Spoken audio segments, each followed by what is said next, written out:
Academy. This is our ongoing series, Leadership in Times of Crisis. I'm Mark Gaylord. I am here with Dr. Agatha Biss, and we're honored today to have the CEO of 123Dentist, one of the largest DSOs in Canada, Dr. Amin Shivji. Sir, thank you for joining us today. We look forward to this conversation. Perhaps you could give us a brief history and background, and we can take it from there. Well, it's a pleasure to have this conversation with you guys, and I really appreciate the network you guys are creating to share information. I'm a practicing dentist still. We run one of the larger DSOs in Canada, and so my influence is a little different. It's not all business. I still think like a dentist, work as a dentist, but I also have the business acumen to kind of balance both sides of the world. So that's kind of the difference between myself and some of the other DSOs out there. What's really interesting right now, especially for you in the DSO space and being a leader of a large group, is Amin, you came into this being a leader, and then you sort of followed our title as a leader in a time of crisis. And now that some of the provinces are opening up, you're a leader on the other side of this. And we're really curious on those three stages on how you're approaching them each a little bit differently so that you can guarantee success for yourself and your teams in the future. Well, I mean, I've been successful because I've been working with people, and I listen. I don't always react quickly. I try and absorb as much information as I can. I usually sleep on major decisions. I rarely make them immediately. So one of the things, obviously, I'm getting a lot of calls on the reopening of clinics. Obviously, we've been bombarded. We just sent out our first draft of our basically clinic opening guide, if we want to call it that. The key is to really, really look at what's the most important thing, right? I mean, the most important thing is not the finance, right? The money is the money. The most important thing is to make sure the patients, the staff, and the doctors are safe. Otherwise, I mean, all the sacrifice everybody's done for the last, 3 months, is going to go to waste, right? Yeah. Because we're part of the solution, but we can also, extend or exponentially cause more grief by extending these problems, by creating more problems with the transfer of the disease. So taking that into account is very important. The other part that was important is to kind of have a balanced approach. We can't live in the bubble. We have to get out, we have to get on with our lives. And how do you balance that? So that's really the key in the decision-making process for me, is to get the right information, the right knowledge. So there's a lot of panic going on. I think everybody's trying to figure out what's going to be needed to work. Aerosol is kind of the highlight theme of every dental practitioner, hygienist, everybody else, right? So the most important thing for me was to look at the information, look across the world, what's been going on, and come up with sort of a simple solutions to start with. And then we're going to have to adapt as we learn.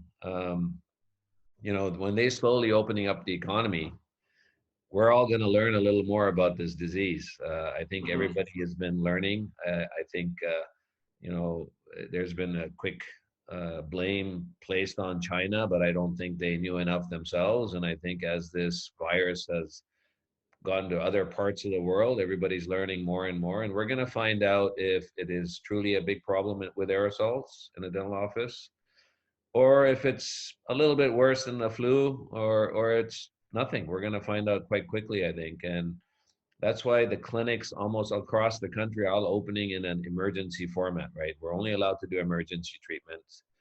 They've moved it up to a little bit more than emergency to urgent care, but really it's emergency treatments. And I think we'll see from this level, see if infections propagate within a dental office, even with the PPE we have and other things. And I think it's a prudent approach by the colleges and the government bodies. And then I think, there's going to be a loosening of these regulations as we learn more, go through the process. Hopefully the staff will get comfortable, they'll feel secure, and then we can kind of move on. The patients so far in the emergency clinics we have are very open-minded. They're not fearful of coming to the dental office. the ones that are trusting us they know we're taking the right precautions, and we want to obviously make sure we are making sure we deliver on that trust as well. Yeah. So what I've seen, That's a very profound statement, that the yeah, patients have got a lot of certainty, and that obviously tells us that you're doing your job to relay that certainty to yeah, them coming in on the emergency basis.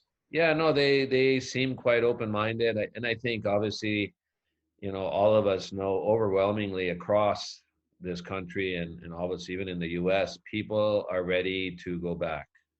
Yeah. And when I go out, if I'm going to a Home Depot, if I'm going anywhere, I'm watching people and they are behaving. They are all lined up. They're all far apart. You go down the aisle, everybody moves aside, or they turn around, go the other way, or you turn around, go the other way. So people are behaving. And I think that's where we're going to be fortunate to come out of this, is if people continue to do what they're supposed to do, the doors will open. And yeah, we're going to live in a new little world for the next, I think it's going to be about a year and a half. It'll be a little bit different. I think there will be a solution, whether it's a cure or a vaccine or some form of treatment to reduce the number of deaths. There will be something in the next 12 to 18 months. I'm pretty positive about that. Jump in, Aggie. I know that you had a laundry list of things you wanted to bring up. I have a lot of questions, but I kind of want to start with, patients come in, right? Are we supposed to be in full cover greeting them, or can we have a conversation before we gown up? Well, I think the reality depends where you're greeting them.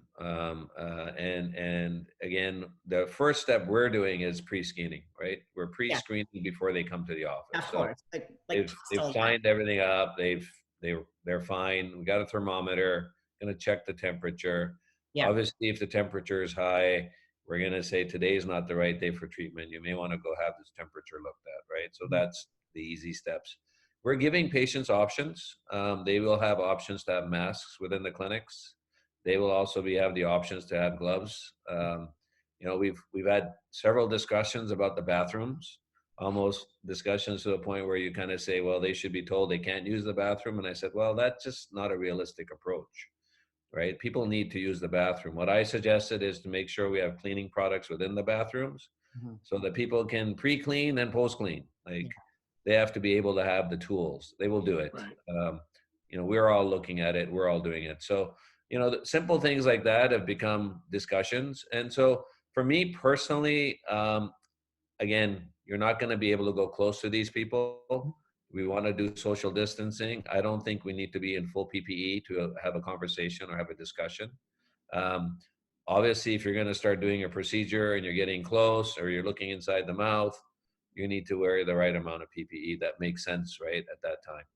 So I guess the reason I'm asking this is, how do you truly gain informed consent when you're already gowned up? Like when somebody needs, let's say, some broke a tooth, crown, whatever, it's really hard to have a conversation about options and cost and all this other stuff when you're completely covered. But in order to diagnose them properly, you got to take an x-ray, you got to look in their mouth, you got to sort of know what you're doing. So, and we can't keep, putting stuff on, taking stuff off, putting stuff on. So I guess where I'm going with it is, are we screening them and then giving them the informed consent way ahead of time?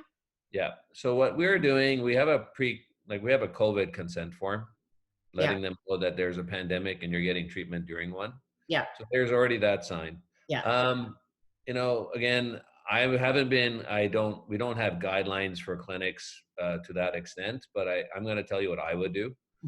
And I think that is the common sense approach is, first and foremost, the concern is aerosols, right? It's nothing more than aerosols right now in terms of a dental office. Obviously, if you walk in, you have a problem, I think wearing a regular mask, having a regular discussion, regular gloves is okay, right? Taking the x-ray, doing all those things, again, not talking moistly, as our prime minister said, getting all the information is going to be fine in some respects the way it was. It's when we get into the treatment is where the aerosols become a concern. Yeah. Right. But again, depends on the office, right? If you have offices that are isolated or operatories that are isolated, you can do that. If your your ops are not isolated and you have some procedure going on next door, then again, you may have to take a different approach. Mhm. So for us, what we've done is limit obviously number of people in the waiting room. We're limiting number of people in the clinics themselves. Yeah. Then we're also going to have to coordinate treatments, right? So right now we're in emergency phase. So if you looked at most of the guidelines that came out from the colleges, Mhm. we're what we're calling in the pre and pandemic phase. There will be a post-pandemic phase, which some of these um, requirements will loosen, but we're not there yet. So for me personally, if you come in, you have a problem, I want to communicate, right? I want to talk to you. I want to get the diagnosis. I don't think I need to be wearing full PPE for that. I think it's when you're creating aerosols, that's the biggest concern. Okay. And at that stage, it's going to be treatment, and then you're gowned up and you're ready to go. The areas which are kind of gray for me personally have been cementation of crowns. Mhm. People have been in temporaries for months, 2 months. There's a reason why we call it temporary cement. Issues around possible sensitivities, Mhm. leading to root canals, those kind of things. So I've taken the approach where, you have to use your judgment with our partners in terms of cementing these crowns. I've said to them that, let's not cement them until you try them in multiple times, make sure everything's perfect, adjust everything possible you can outside the mouth. Yeah. And I do feel that, if you've been in temps for a couple of months, I think, I don't know if it'll fall into the emergency category, but to me, it makes a lot of sense for for that to be cemented permanently now. If we Definitely prevention of emergencies. So I agree with you. Yeah. Absolutely. Yeah. I think some of the people have been That's multiple that's times. that recommended that comes from the colleges. I think, again, as professionals, you have to use your professional judgment. Yeah. And do what's right for the patient. Have you guys figured out what your costs are currently of the individual, like the PPE that we need to use for any procedure? I'll throw out some costs. So N95 masks are very difficult to get. Yeah. They're in the $10 range. Yeah.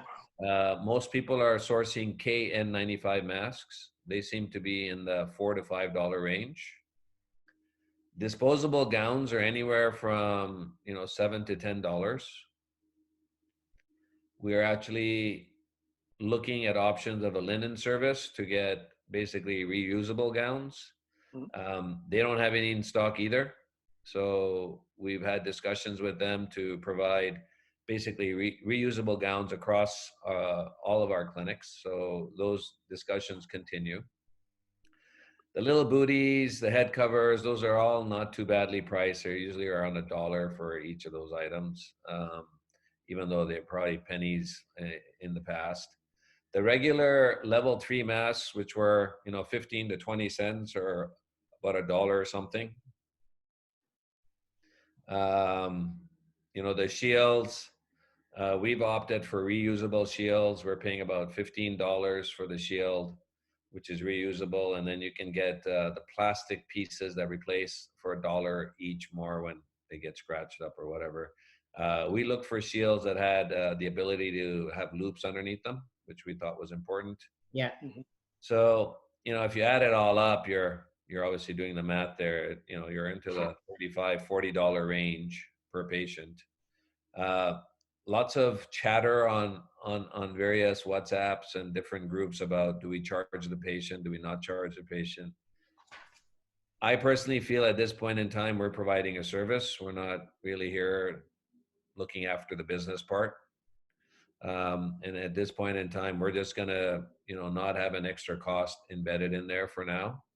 Well, are you not worried about, if you don't charge for it now, then it's an expectation that there won't be a charge for it in the future? Yeah, no, we're concerned, but we're trying to balance out what we think is going to be kind of the guidance in the post-pandemic phase, which we feel that some of these items will become less onerous, or requirements will be reduced.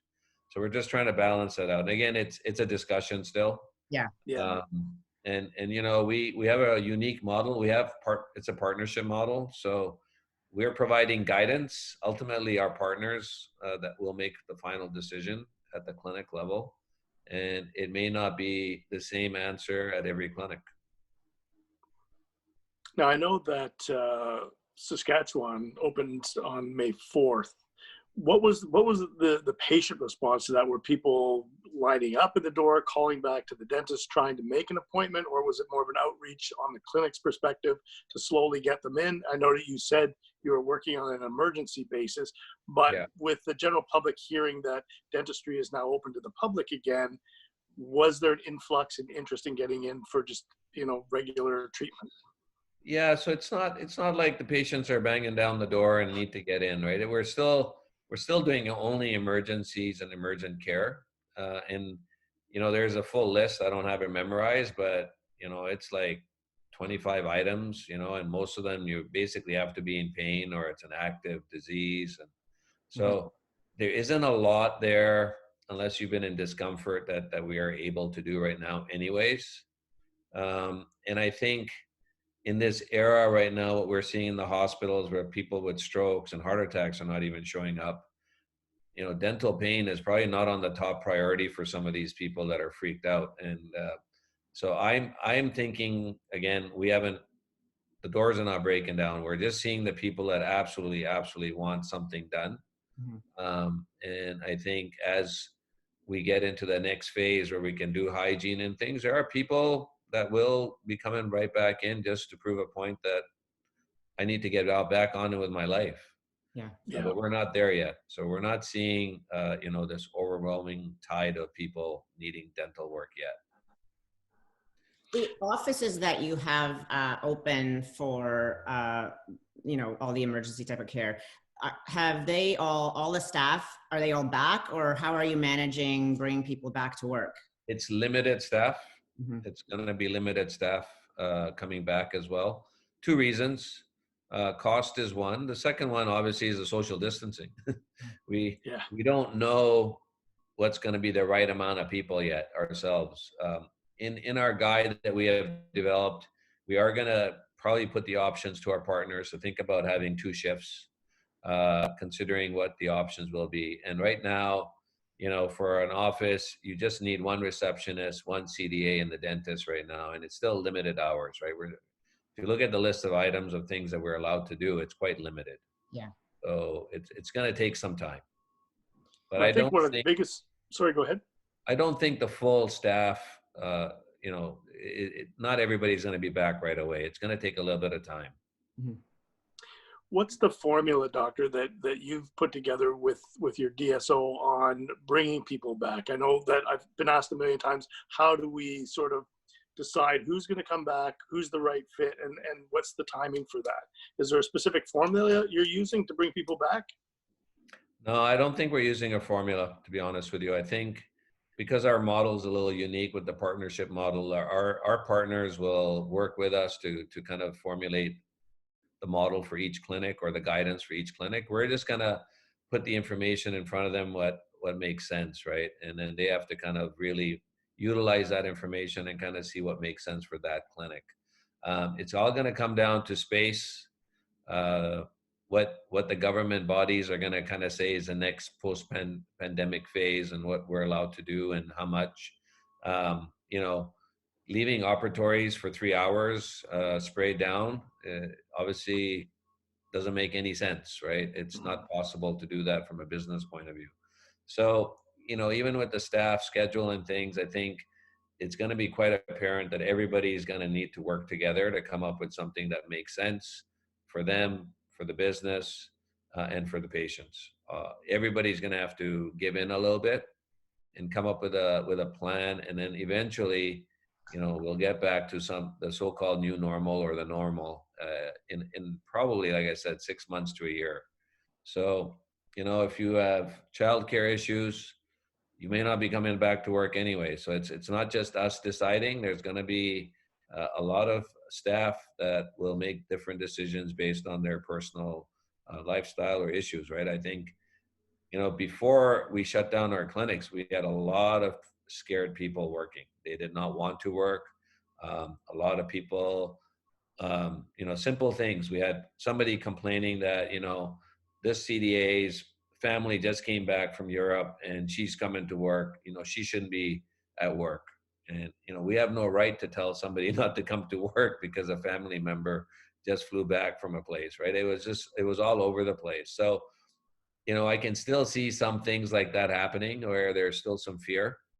Um, I, as a leader, feel first and foremost, we have to keep everything in perspective. I think, yes, we have a pandemic. It is a deadly disease. We know we're not going to cure it. The whole reason we isolated was to make it so that the hospitals can help us when we need the help rather than everybody sitting at a hospital. Chances are you are going to get infected. I mean, that's the reality of disease. So we can't all live in a hole and be hermits forever. And, if you're in that age group, we'll say over 65, and you have, health issues, maybe you should not be coming back to work for a little bit longer. If you're a healthy individual in your 20s, I think you're fairly safe. You may get sick. It's, we can't commit to not getting sick, but you're going to be okay. So that's the balance that we all have to kind of look forward and look towards. No, we appreciate that. That's great wisdom and great insight. Is there a message that you can say? Now, I know there's multiple practice owners. I know Dr. Biss has been toiling with trying to measure it in her head on how she's going to return some of the sort of protocols or procedures she's going to put into place. Is there any one message that you can put out there to say there might not be an exact right thing, but here's something that we're doing right now that we're seeing already results? Well, I think, both of us dentists here can probably tell you the most important thing that we've always done is always do what we would do if it was our family member as a patient, right? So safety is going to be number one. It doesn't matter about the rest, right? No, there's no reason to take chances, um, you know, but at the same time, it's a balanced approach because there's going to be people that need us. And the reality is we all need to get back to a normal life. And this whole way of isolating is not sustainable either. We're looking at mental health. We're looking at, issues where the emergency wards are empty and people are not going there for their strokes and their heart attacks. The biggest thing I think for me in terms of the clinics is to kind of get that area where people are happy to be at work again, to look forward to going to work. They're not scared. That is our family work unit. We spend a lot of time with those people. And I can tell you just the office that I go to as a dentist or even as our DSO office, I'm missing it. I'm missing the people. I'm missing the interaction. So I'm excited to do that. And I think the people will be excited to kind of get to some form of normality, getting in their car, driving, having something to do on a regular basis, getting back to that routine. I think people are missing it, right? And I think, we want to make sure it's a safe environment when they're doing that. On the other side of the coin, doctor, I've had a number of people reach out to me, doctors that may have been thinking of transitioning in the next 5 or 6 years and have been hesitant to have conversations with a buyer, a broker, or a DSO.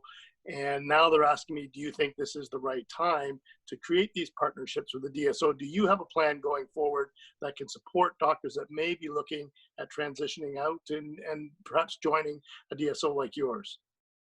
Yeah, so, it's a very interesting, unique time, right? This is probably not a seller's market right now, right? It's definitely a buyer's market. And, if I was a seller, I would definitely, first and foremost, unless there's a need to do something, I would sit tight for the next little bit of time. And I always tell people to always put themselves in the other guy's shoes, right? So, if you were a buyer, you're looking at a business, you're going to buy it, and you just had a pandemic, no matter what the numbers were, they're just not real numbers anymore. So everything that a buyer is going to do is going to be quite protective. And I don't think you're going to see the true value of your business unless you're patient and you can wait some time. But I do feel that it's a good time because it's a slowdown and not much is going on it's a good time to go look at the options. Go find out about the various DSOs. Find out which one would work for you. They are unique.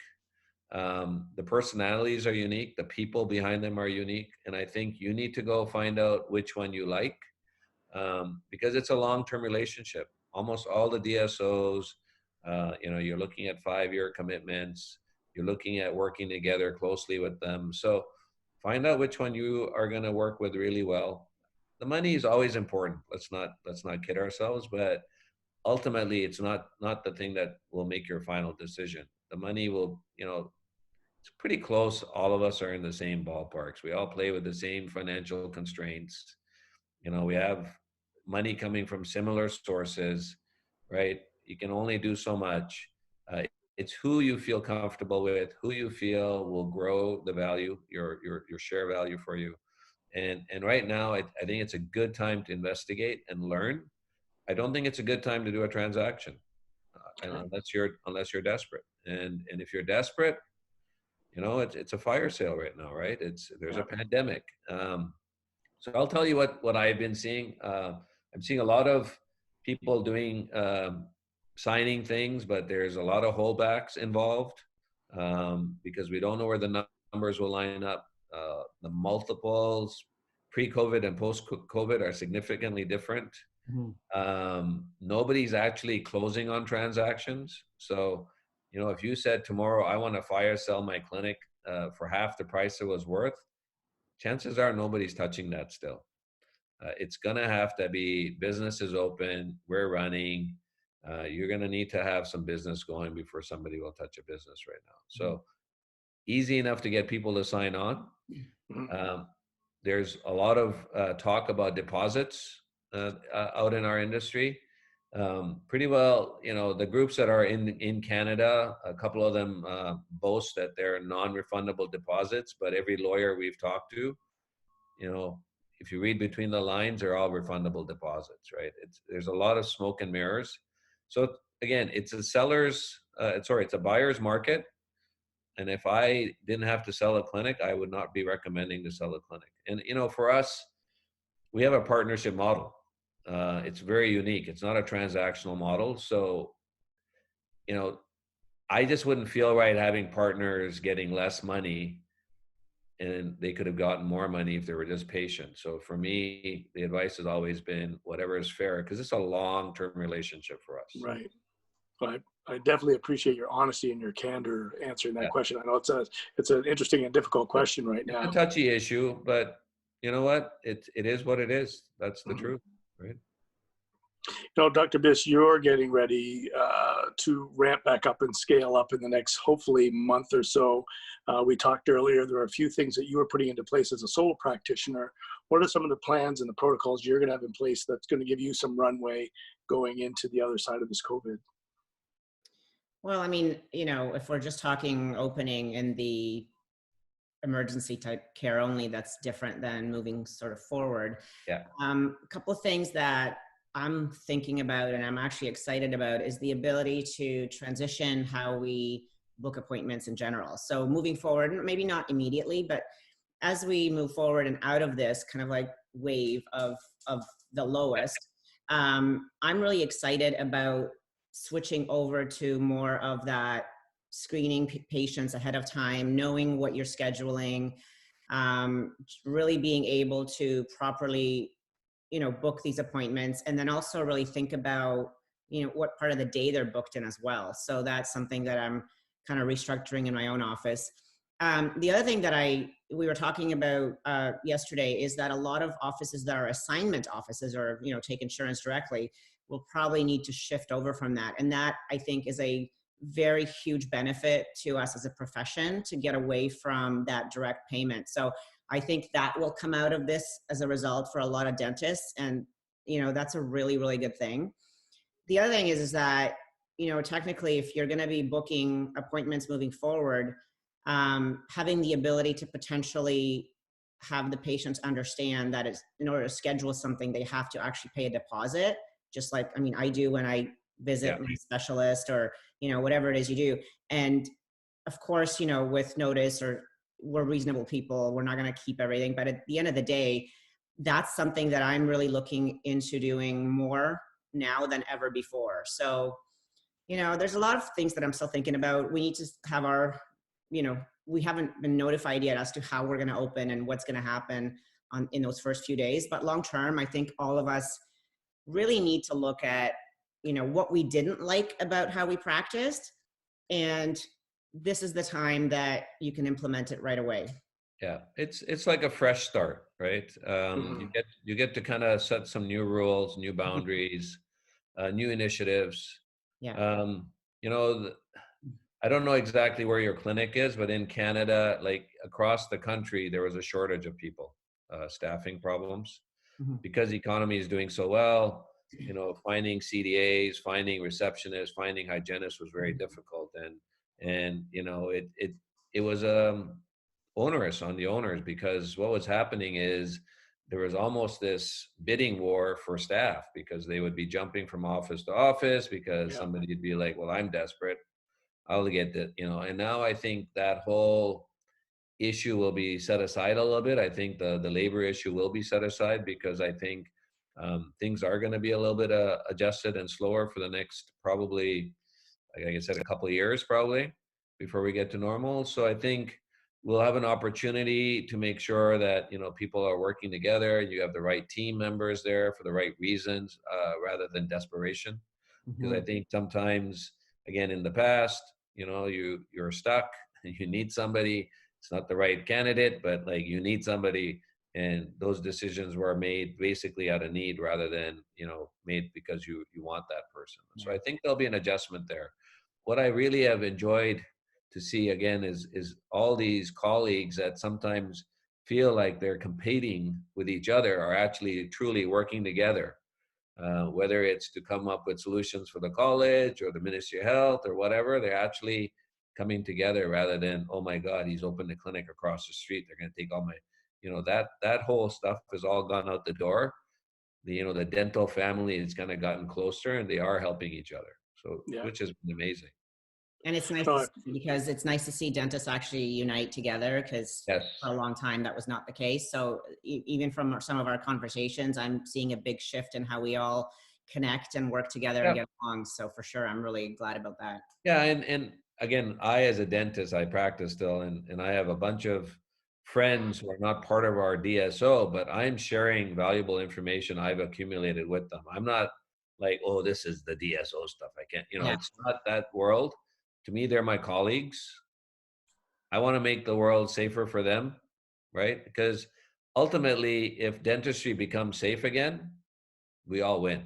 We all win. Yeah. We all win. Yeah. And speaking out on a platform like this and sharing with us exactly what you're doing in your setting with 123Dentist, one of the largest DSOs in Canada, there's a lot of valuable information that people are going to be able to take away from this and apply it to their own business. So I appreciate the fact that you are that open and willing to share with everyone, because like you said, the dental family just grew by probably 10 times in the last 8 weeks. And we're fortunate to have people like you, Dr. Shivji, join us on UPB Dental Academy. We appreciate your time. Anything you